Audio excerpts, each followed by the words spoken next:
Welcome to the 10,000 Swords podcast. I'm Megan DeVito, and I am the life coach for women and teenagers living with anxiety who want so much more out of life. I'm here to help you create a life that you love to live, where anxiety isn't getting in your way and keeping you from the things that you want. Get ready for a lighthearted approach to managing anxiety through actionable steps, a lot of truth talk, and inspiration to take action so you can walk away feeling confident in your ability to live a life that sets your heart on fire. Let's do this. Welcome to episode 5. I cannot believe that we are here already. I have no idea how I'm already on episode 5, but I am having so much fun recording this and learning the ropes on how to put together a podcast. This is a process because I've never done this before, like all the editing and the things, and I'm getting better, right? It's a learning process. So thank you for hanging out with me. I wanted to create today's episode to try to help you understand why that a lot of people have, including myself, about feeling anxious might actually not matter. And for some people who have experienced a traumatic event that sticks in their memory, the answer might be really super obvious. But for other people like me, maybe like you, I've spent way too much time trying to figure out where this anxiousness came from. And so if this sounds like you're in the right place. And this is what we're going to tackle today. Does that sound good? Okay, let's get to it then. So, have you ever asked yourself questions like, what did I do to deserve this? Or do I have some kind of repressed memory that scarred me? Or what makes me feel anxious all the time? If you have, I've been there. I was there for like 30 years. So I've done this and I've asked so many of these questions just trying to get to this why. Why do I feel like this? While I'm asking myself why, I did pretty much everything imaginable to stop feeling so miserably anxious. All of this questioning and this desperation and clawing and crawling was in this effort to be able to solve a problem. And maybe that's what makes me a good coach, because I've always wanted to solve problems, and now I get to do that to help people solve their problems. So I guess it all worked out. But for right now, right here, where we are, in my journey with anxiety, when I look back, I can tell that I thought that if I could just figure out why, then I could solve the problem or figure it out and make everything better. And then I wouldn't be anxious anymore and everything would be sunshine and rainbows. And that seems really logical, doesn't it? Except that there's this thing that it doesn't work out like that, because anxiety isn't logical at all, is it? There's zero logic in this. And we kind of know that. If you have ever thought, I feel really anxious and I know this is wrong, but I also know nothing is wrong, yeah, there's no logic in it. So trying to find why doesn't make a whole lot of sense. So back to wondering why. If I'm being honest, I still don't have any idea why I spent so much of my life wrestling with this anxiety and this panic and everything else. I have absolutely no memorable trauma or some switch flipping moment in my life that made me anxious. My grandparents grew old. My parents are still married. I've never been in a major accident or a house fire. I have no history of abuse or neglect. Nothing. No major illness. Nothing. Like no quote unquote trauma. And the more I learn about trauma, the more I really understand that my narrow view, like my really super narrow view of trauma, isn't exactly correct.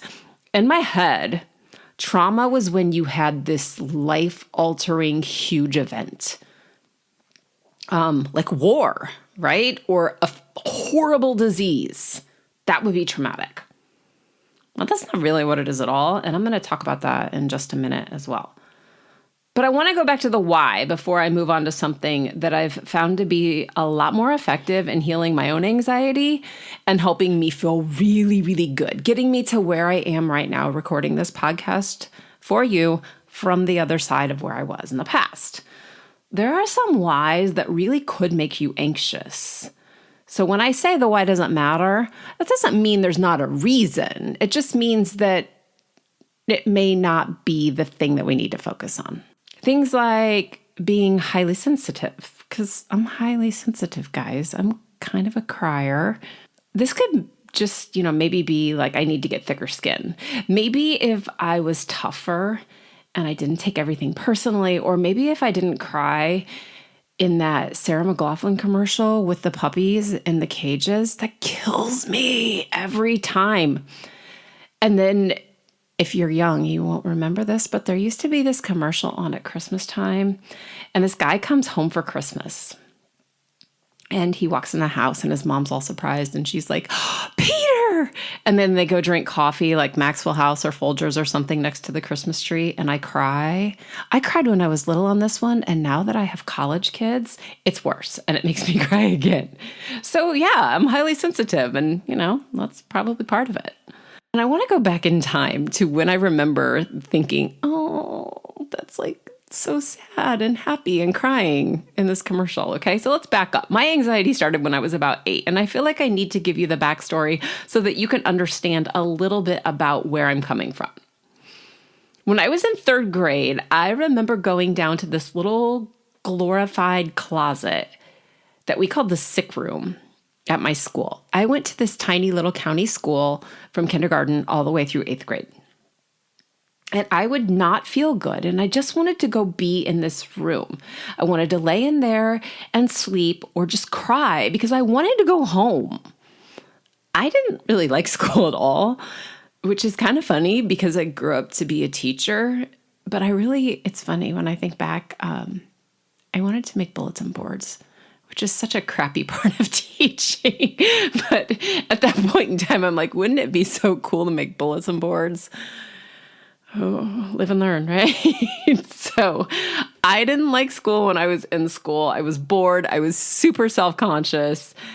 And I just wanted to be at home with my parents. And I also remember that it was always worse if my dad had to go out of town. He had to go to meetings, and he was only gone overnight occasionally. And he was always back the next day. So it wasn't a big deal. From my adult perspective, it wasn't a big deal. But that little me, I would get really nervous that he would get in an accident. And the doctor was a family friend, and he said, oh, well, when she feels sick, just give her this little pill and it'll make her so she doesn't feel nauseous anymore. I have no idea if those pills worked, by the way. I don't really remember thinking that they worked. Maybe I didn't feel nauseous anymore. But in hindsight, when I'm looking back now, I'm like, oh, hey, wait, that was anxiety. I didn't know. At that time, I thought something was really wrong with me, but I also knew there was nothing wrong with me. I remember also getting this stack of papers back from my teacher that year, and a sticky note fell out, and that sticky note said always sick on it. And I remember thinking, that was really crappy, and that's not true at all, because I knew I wasn't sick, you guys. I just knew I didn't feel good. So there was that little bit of intuition in there, like, I'm not sick, but I feel really sick. Something is really wrong with me. And so anyways, I thought I was always sick, but I also knew I wasn't sick, and that's how it started. It's also really important to know that I was born in 1975, so I guess I was a child of the 70s and 80s and 90s. I will say 80s and 90s because I don't think that you get to experience actual childhood until you're like 5, because the rest of it, yeah, you learn most of those like really important life skills when you're younger, but to have like those childhood experiences where you're out doing things, it kind of starts when you go to kindergarten. So let's say 80s and 90s. The point is that nobody talked about mental health back then. And I literally thought I was the only kid on the planet that ever felt this way or that was this scared all the time. And I am blown away when I hear from people who are my age who admit that they felt the exact same way. In my head, I'm thinking, where the heck were you? I needed a friend that understood this, and I didn't really tell very many people because I didn't want people to think I was crazy. Does that sound familiar? That was kind of my life. So I thought I was the only kid that had these problems. Anyways, I had my first panic attack at that same building. I was in the 7th grade. I can tell you exactly where I was sitting in the library, exactly what I was looking at. I can tell you everything about it because it's stuck in my memory. And maybe this was trauma. I don't know, because if reading a Time magazine can cause trauma, then that's what I experienced. So then moving on to high school, I had some more panic attacks, and then I went to college, and it all just fell apart, and I was a disaster. But nothing actually stands out to me as being something to make me anxious or cause trauma. I had the most incredibly boring normal life. And guys, I'm a Gen Xer, and I can't even claim that I was a latchkey kid. My mom was home. Like, zip, nothing. So certainly this is not true for everybody. Some people have major trauma to work through, and that breaks my heart for you. If this is your story, please go talk to a licensed therapist and work through that trauma. You don't have to stay in that past. There are so many new ways to help people who have trauma and to help you live without that past horrifying experience taking over your present. So the situations that would be in my brain as trauma, the things that I would consider trauma that I mentioned before would be things like abuse and neglect, sickness, accidents, kidnappings, death, all those things that absolutely stay stuck in there. But for the rest of us, though, for those of us that didn't even claim latchkey status or that are like, I don't know, my life is so non-traumatic that it's boring, I'm going to offer a new thought. So stick with me here. Somewhere there is a wonderful therapist that probably thinks I should shut my mouth and not say anything else. But here I am, and I'm going to say it. You ready? What if why doesn't matter? What if it really doesn't matter why you are anxious? And the reason I ask this is because the short answer is for every single one of us, handling anxiousness, the way you feel, the thoughts you think is done in much the same way, no matter why you are anxious. Anxiety is a biological response that everybody has. Literally everyone beyond newborn status on the planet has been anxious. Some of us take those feelings and turn them into problems and overthink the feelings in our body. And here's why. You ready? This is the why. If you want to know why, I'm going to give you actual reasons why. We don't need to get any more basic than this. If you're out walking around and feeling like absolute garbage and anxious and like, why? Here's why. 1, hormones. There's a why for you. Hormones for sure. Let me tell you. Puberty, after you have a baby, perimenopause, menopause, and dudes, you're not off the hook here because guys have testosterone drops. Anytime there is a hormone drop, you can feel anxious because your brain is literally doing its job. Your brain was designed to keep you alive, and the fact that you feel anxious and alert to danger means that your brain is just doing its job. There's nothing wrong. So there's the why. Here's another one. Another reason that you could be anxious for a long time, you might have built up cortisol in your system.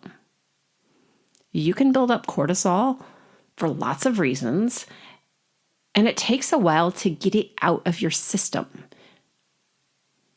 You have to move it out. You have to burn it out. You have to sleep it out. You have to eat correctly. If you're carrying around a ton of extra stress, you might have cortisol, and that can make you feel anxious. There's a why. Or it could be the adrenaline from something that scared you or something that your brain interpreted as bad. Adrenaline makes your body go into hyperdrive so that you can fight, flight, freeze, or fawn. It makes your eyes see blurry. It can cause tunnel vision. It can make your arms and legs feel numb or heavy or weak. It can make your heart beat fast. It can make you want to throw up. It can make you have diarrhea. It can make you sweaty. It can make you not be able to breathe deeply. So yeah, adrenaline could be why. And if you're lucky enough to be highly sensitive like I am, and there are lots of us running around, by the way, you can feel anxious over somebody glancing at you, which really is inconvenient because sometimes then you get attuned to what people are looking at and what are they thinking. That's a fun thing, isn't it? Your brain interprets things. And when people look grouchy or angry, you might think that it's something that you did, or that something outside of you is going wrong. Oh my God, something's going wrong. That person looks scared. You don't know. You can't read their mind. Unless you are a sparkly vampire, you cannot read people's minds. Please keep that in mind. If your heart breaks over coffee commercials, I feel you. And that could be part of the reason that you're anxious. Isn't it lovely? If you haven't gotten enough sleep and your brain is already tired and your body is tired, that could be why you feel anxious. If you eat junk food all day and your gut biome is whack, you will feel anxious. This is coming up next week, so you're definitely going to want to pay attention in episode 6 when I start talking about the gut biome. No, I'm not going to tell you that you can never eat your favorite junk food again because I'm not a jerk, but I might rock your world a little bit. And it's going to be super important. You cannot talk about anxiety and not talk about your gut. You just can't. So we'll talk about that next week. So definitely tune back in then. When I was struggling with constant anxiety and panic, I fought like crazy to feel better. All I wanted to do was to make myself feel normal and to take care of this racing heart problem and that I couldn't breathe and my arms felt heavy. And then I had all these obsessive thoughts that I couldn't stop. And I'm going to say something now with a little bit of an understanding here that I've never ever been diagnosed with OCD. But in hindsight, looking back with what was happening in my brain when I was anxious, it might have been a thing. So I had health anxiety. Health anxiety is where you worry about your own health or the health of someone that you love incessantly. And every little thing is a death sentence. I had health anxiety, and health anxiety has a way of causing compulsive thoughts, and there can be compulsive checking. So for example, if I had a mole that was too dark, or if I had a bump or a bruise, I would check it, and sometimes I would check it to the point where it would get swollen and red. And that sounds a little OCD to me. I'm not trying to self-diagnose here, but I'm definitely self-diagnosing. But I definitely did have obsessive thoughts, and they were the worst because I could not stop thinking. The more I felt, the more I thought, the more I felt, the more I thought. And then, of course, like the more I tried to stop thinking or said, don't think about it, then the more you think about it. Because that's impossible. That's just the way your brain works. That would be kind of like if I said, don't look at anything that's blue.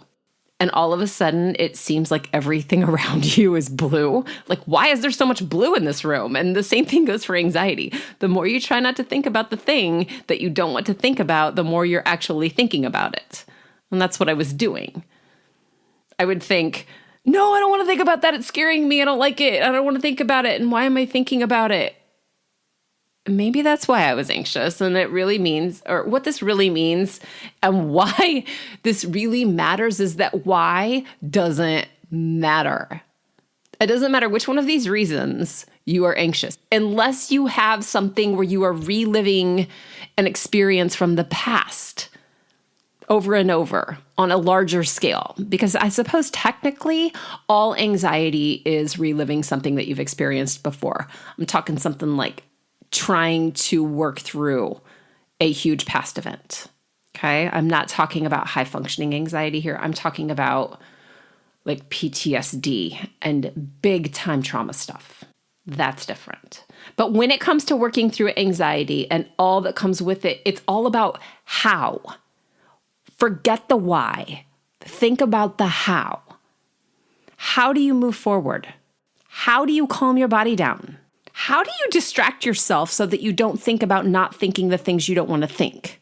How do you create a life that you love instead of one that you are terrified of living? It's all about how. Play a little game with me here for a second, okay? I want you to imagine a tiny you. Think of your favorite baby picture of yourself or a favorite picture of you from elementary school. And if you're judging on yourself, you just put that away for a minute because look at that kid. Oh, they're so cute. And I used to kind of poo-poo this because I am an all-around skeptic on most things. I'm a big-time skeptic, actually. Who am I kidding? I'm a skeptic. I really thought this inner child stuff was garbage, but I have learned so much, even without needing to know a why. I just want you to just picture younger you. Even if you don't know what happened or if anything at all happened to you, literally nothing may come into your head, and that is totally okay. I'm in the boat with you. But somewhere inside of you, there is a little kid screaming and crying and throwing a temper tantrum about something, or maybe a whole lot of things. Depending on your situation, it could be something that was misinterpreted or something that you didn't understand, but it scared you. And it set off an alarm in your body, and that alarm got stored in your body. This little kid inside of you is forever frozen at the age they were when they got scared. They don't grow up. The kid just stays stuck in your brain scared. That is what your little child is. Your brain just goes back to that moment over and over and over again.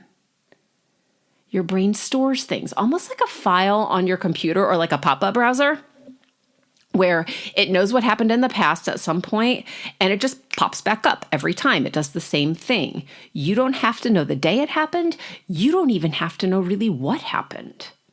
That little you is still in your brain taking care of you. And that little you remembers because it's still living in that exact same moment over and over and over again. That's really sad, you guys. And when that happens, your brain just interprets it as the current state of events. This is happening right now. Your body gets flooded with all of those fight or flight hormones again. Are you following me here? If this is all really confusing, there's a really fantastic book. It's kind of heavy, but it's called The Body Keeps the Score. It's been around for a while, and it does this incredible job of explaining how your mental health is basically trapped in your nervous system. All of our memories get kind of nicely fashioned to a nerve or a point in your body or an organ, all these different things. Think about being in your kitchen for a second now. Let the little kid take a nap or whatever. Think about being in your kitchen and you're making breakfast. Let's say you're making eggs and toast, and the smoke alarm goes off because you burnt the toast. Have you ever done this? Or bacon. Maybe you burnt the bacon and the smoke alarm goes off. We're going to say toast though, okay? You burnt the toast, the smoke alarm goes off in the house. The smoke alarm is going off whether you're burning the toast or the house is on fire. It's a smoke alarm. It has a job.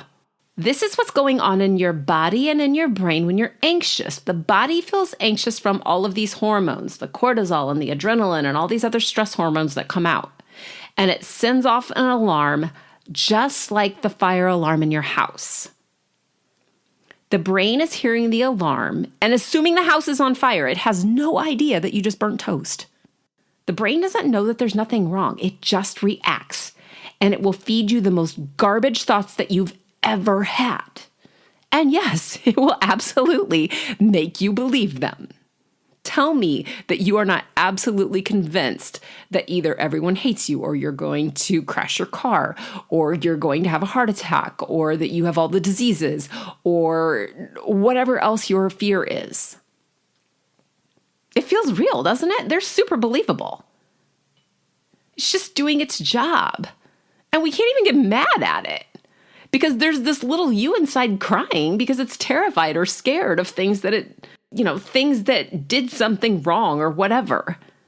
And nothing may have happened that you can remember. So again, why? It doesn't matter.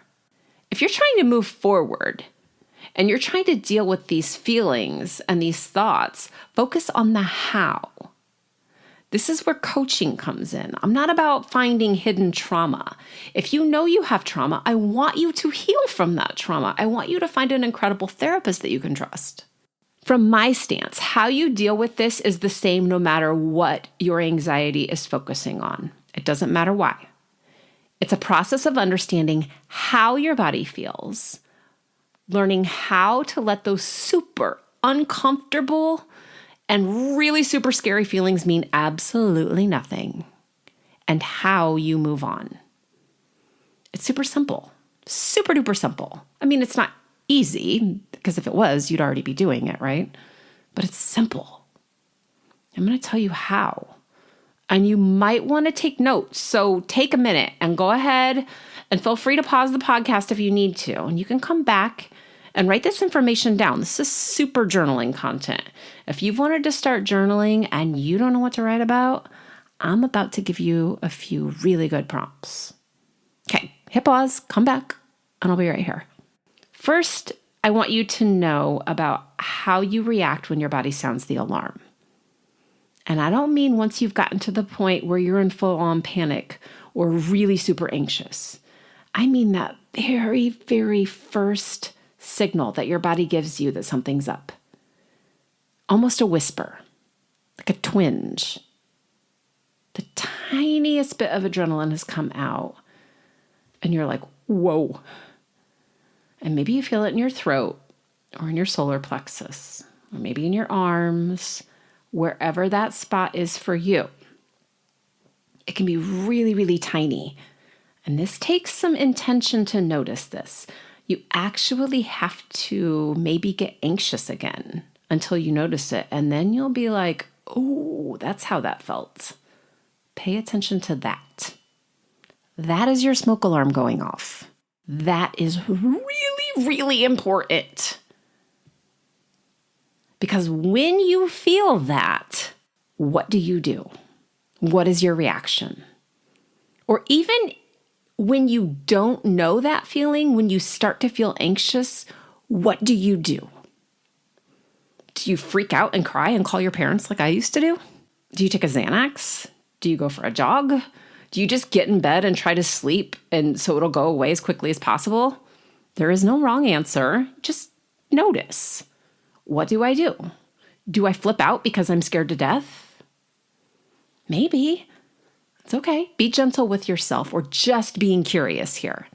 We're learning. We are learning what our anxiety is saying inside of our body and to our brains. Can't be judgy if you're going to be curious. You just got to be curious. When you react in that way, what do you want to happen? Not what is already happening. What do you want to happen? But then what actually does happen? Be honest. You can't lie to yourself. I mean, I suppose you could, but it's not going to do you any good because you know that you're lying, right? Just be curious. And if you're writing in a journal or you're writing this down, brain dump. There is zero judgment. There's no right or wrong. It's just what we know. Get really curious so that you can start recognizing what happens in your body and what your habits are. You have to know what's going on before you can make different decisions. How you make these decisions is very important. So for me here, let me give you an example. When I first noticed that I'm feeling anxious, and this is still true for me because remember, anxiety is normal. Everybody feels it. I notice it a lot of times either that I feel like I can't take a deep breath, or I notice that my forearms and my hands feel really heavy or fuzzy or weird. Maybe that makes sense to you and maybe it doesn't, but that's my feeling. So my reaction used to be that I felt this often in college. So I would call home, and I called my parents a lot because I was having multiple panic attacks a day sometimes. So I would call home and I would ask my dad to tell me I was crazy. That was my plan. My plan was, Dad, please, I need you to tell me that I'm crazy. And he would be like, yeah, for sure you're crazy. Because God bless him, he's not anxious. And he would be like, Megan, it's fine. Get over it. You're fine. And really, it kind of made me feel better, but not at all. It made me feel better to know that my dad was doing the only thing he knew to do, which was tell me what I wanted to hear, which was tell me that I'm crazy. And you would think that was good, but I guess I felt like being crazy was better than dying. So I wanted my dad to tell me I was crazy, and he always obliged. Thanks, Dad. And I wanted my mom to tell me I wasn't dying. So I would have my dad tell me I was crazy, and then I would have my mom say, I would say, do you think I'm sick? Do you think I'm dying? Do you think I need to go to the hospital? Do I need to go to the doctor? Do you think this is a bad thing? Do you see this spot? And my mom would say, if you're really worried, go get it checked out and prove to yourself that you're fine. And this is still my thing. And it used to be a terrifying situation where I would make my mom go with me. And now I'm like, screw it, I'm going to the doctor. I'm going to get this cleared up and get out with it. But I knew my parents loved me, and I knew they wanted me to be safe. And my mom, if she thought something was wrong with me, she would say, get your butt to the hospital. And my dad would still probably say I was being crazy, but he would call and check on me later. So it's okay. So I would hang up, and I would feel a little better for like 10 whole minutes maybe.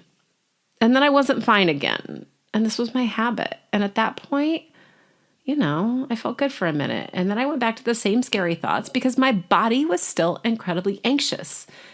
And then I would repeat the steps. And sometimes I would call them back like a half hour later. And all I wanted to do was feel better. And I didn't understand because it was just getting worse and worse. And that's what happens. I was just feeding the monster.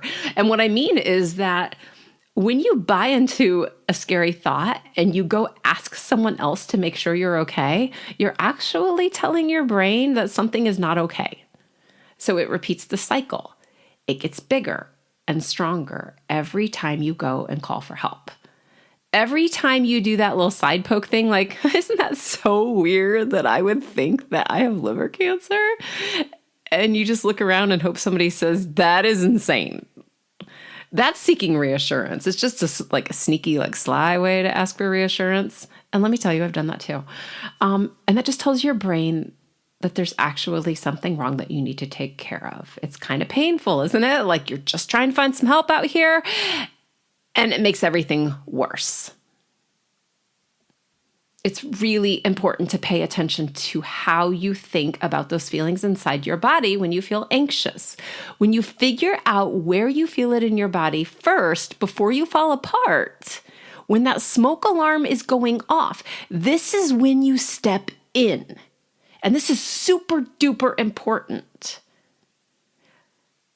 Getting familiar with your body and getting to know your anxiety better instead of trying to chase it away takes away its power. So go back to the thought of that cute little kid that's stuck inside of you, the one that's screaming and crying.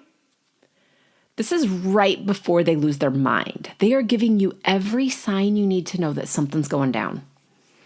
And this is the moment when you get to tell your brain, hold up. This is anxiety. I know this feeling. I've felt this before. I'm fine and I feel like total crap. I know where this is going and I feel horrible, but I am safe. I know that I am safe and I have felt this before. This is your bring it on moment. When you feel your body move into anxiety mode, call it out. This is a really important part of working through letting your anxiety go. So getting to know this anxiety a little bit better allows you to steal its power.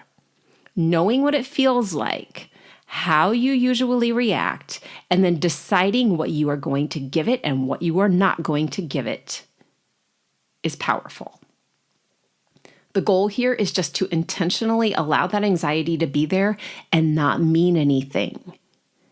We're not saying, oh crap, it's here. I have to force it out of me or shut it down or kill it or whatever it is. To just know that it's a feeling that you've experienced before and it's only your body filling with hormones. Your brain is going to want to argue otherwise. You know this. Your brain is going to convince you that you're probably dying or something else is really super wrong. But that doesn't mean it's true. It just means your brain is doing its job. It's trying to get you to fight, flight, freeze, or fawn. You get to choose otherwise, even though it feels like that's impossible. I promise it's not. Your brain has a pattern, and it likes to do the same thing over and over again. That little kid that's stuck inside of you throwing the fit, that kid is doing the same thing over and over again. It's like Groundhog Day for this poor kid. It can't get out. It likes to think the same thoughts to be sure that you are safe. And sometimes it doesn't let go until it finds another scary thought to latch on to. And this is where that weird cycle begins. You know which one I'm talking about? It's like a whirlpool and quicksand combination.